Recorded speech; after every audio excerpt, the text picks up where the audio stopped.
Have you ever prayed and heard nothing? You cried, you fasted, you believed, but heaven didn't say a word. And in that silence, your mind started speaking louder than your faith. Maybe God is angry. Maybe he's not listening. Maybe he left. Maybe I did something wrong. But what if God's silence isn't a no? What if silence is not rejection, but preparation? What if it's not the end of the story, just the quiet before the next chapter? Let's talk about how to interpret the silence of God. Because sometimes, the quietest seasons are the holiest. Sometimes, silence from God feels like a closed door. But silence can be sacred.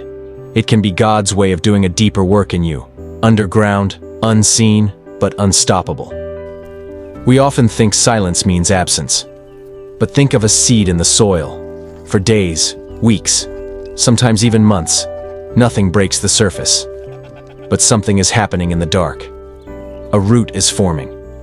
A structure is taking shape. A life is getting ready to rise. The same is true with us. In God's silence, He may be building a foundation for something you can't yet see. Let's take a walk through the Word. There was a 400-year gap between the Old and New Testaments. That's a long time. Generations lived and died without a new word from heaven. From the last prophet Malachi to the arrival of John the Baptist and then Jesus, it was just quiet. But was God doing nothing? Absolutely not. He was setting the stage. During those silent years, the world changed. Roads were being built by the Romans. Roads that would one day carry Paul, Peter, and the early church across nations. The Greek language spread, making it easier for people of different regions to understand the same message. Culture shifted. Governments rose and fell. All of this was preparation. So when Jesus came, everything was ready. At the perfect time, not too early, not too late, heaven broke its silence. Just because God is quiet doesn't mean He's not working. Sometimes, silence means He's arranging something bigger than you can imagine. Now think about Mary and Martha in John chapter 11. They sent word to Jesus, "Lord, the one you love is sick." They expected Him to come running. This is Jesus. He healed strangers, cast out demons, walked on water. Why wouldn't He rush to help someone He called a friend? But Jesus didn't come immediately. He stayed where He was for 2 more days. By the time He arrived, Lazarus was dead and buried. To Mary and Martha, it felt like Jesus was late, like the silence had cost them everything. "Lord, if you had been here, my brother wouldn't have died," Martha said. It was a deep cry of confusion and heartbreak. But Jesus had something more powerful in mind. He didn't come to heal Lazarus. He came to raise him. He said, "Did I not tell you that if you believe, you will see the glory of God?" In other words, I wasn't ignoring you. I was preparing something you couldn't understand yet. Jesus stood in front of the tomb, spoke a single sentence, and called Lazarus out, alive, resurrected, restored. Mary and Martha wanted healing, but Jesus brought resurrection, and He used silence to set the stage. So many times, we want the quick fix. We want the early answer. But what if God's delay is designed to bring about something greater? Think of Hannah in 1 Samuel. She prayed year after year for a child. She cried. She wept. She fasted. And still, silence. Her rival mocked her. People misunderstood her. Even the priest thought she was drunk. But she held on. And when God answered, she didn't just give birth to a son. She gave birth to a prophet. Samuel would become the voice of God to a nation. The silence wasn't a denial. It was divine timing. Now let's talk about Job. He was a good man, blameless, a man of integrity. Yet he lost everything. His children, his wealth, his health. His friends said he must have sinned. His wife told him to curse God and die. But Job held on, even in confusion and pain. And for 37 chapters, God said nothing. But then, God spoke. Not with an apology, but with power. He said, "Where were you when I laid the foundations of the earth?" And Job realized, even when God was quiet, He was still sovereign. Job said, "My ears had heard of you, but now my eyes have seen you." The silence brought revelation.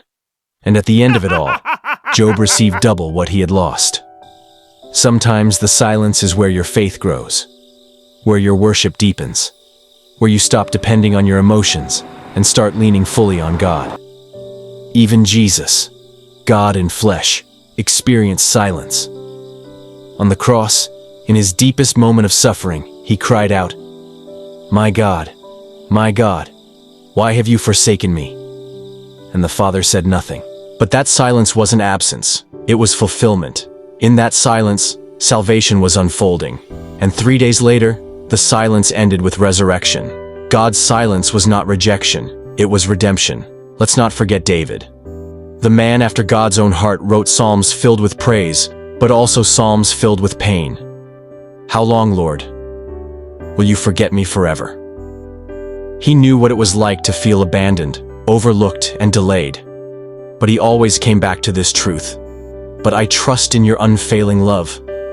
God may not answer in the moment you expect, but he always answers in the way that glorifies him and grows you.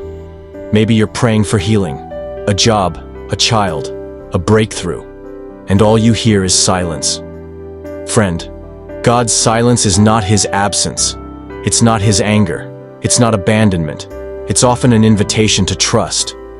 Silence teaches us what shouting never could.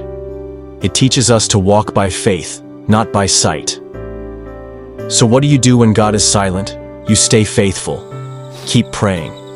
Even when the words feel dry, even when your heart is tired, keep talking to him. God hears every whisper, even the ones soaked in tears. Keep worshiping. Worship is not just a reaction to answered prayers. It's a declaration that you still believe, even when you don't understand. Keep obeying. Go back to the last instruction God gave you. Has he told you to serve, to give, to stay? Then stay. Obey. And wait. Silence is not the time to invent new directions. It's the time to stand on what you already know. And above all, remember his track record. He's never failed you. And he won't start now. The God who was with you before is with you now. He's not punishing you. He's preparing you. He's setting the stage. He's aligning divine timing. He's making all things beautiful in his time. The silence might feel heavy. The waiting might feel endless. But God is doing something in you before he does something for you. Faith is trusting him when he says nothing. Faith is believing in the promise, even when you don't see the proof. Silence doesn't cancel the word. It's the space between the word and the fulfillment. And when God finally speaks, when the answer finally comes, it will make sense why you had to wait. Because after silence comes glory. So hold on. Don't give up now. Don't walk away in the quiet. Don't let the silence convince you of a lie. God is still with you. He's still for you. He's still writing your story. If this message touched your heart, if you've been walking through a silent season and wondering if God is still there, type Amen if you receive this. Let it be your declaration that even in the silence, you still believe. Because God is not finished. He's just getting started.